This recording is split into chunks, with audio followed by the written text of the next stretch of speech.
Hi guys!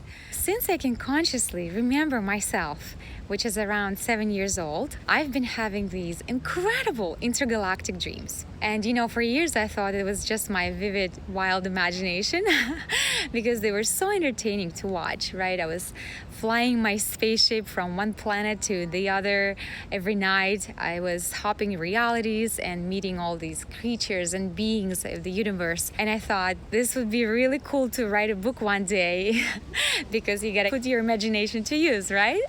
But my intuition was saying that there's more to it. And I followed the intuitive pull, and I was digging in. And in the last 10 years, specifically, took a deep, deep dive, uncovering all these different parts of me and learned yoga, meditation, breath work, out-of-body flying to get the answers. I started to notice also that these dreams were not just flat, like as if I was watching a movie, but they felt more like I was there and this was actually happening. I would see the same situations, the same landscape.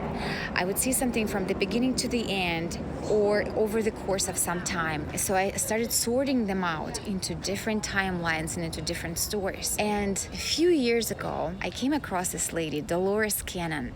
And she's pretty big in the spiritual world because she's a hypnotherapist. She created this technique. It's called Quantum Healing Hypnosis Technique, QHHT. And that is a unique way when you're under hypnosis to tap into your higher consciousness or to your soul, if you will, and get the answers. And so that's what I did. I came with like a long list of questions and got all the answers. So I did 2 of those sessions with 2 of her different apprentices and understood that these are not just dreams, these are my memories. Then I went farther and started studying this deeper and deeper. If you dig into this, you will discover that there's multiple types of souls, right? We all come from the same source, but there's earth-based souls, there's angelic souls, and then there's interplanetary souls, which is also called starseeds. So I uncovered that I am one of those, one of the starseeds, and I've been living all these intergalactic lives, and I'm pretty new to this planet.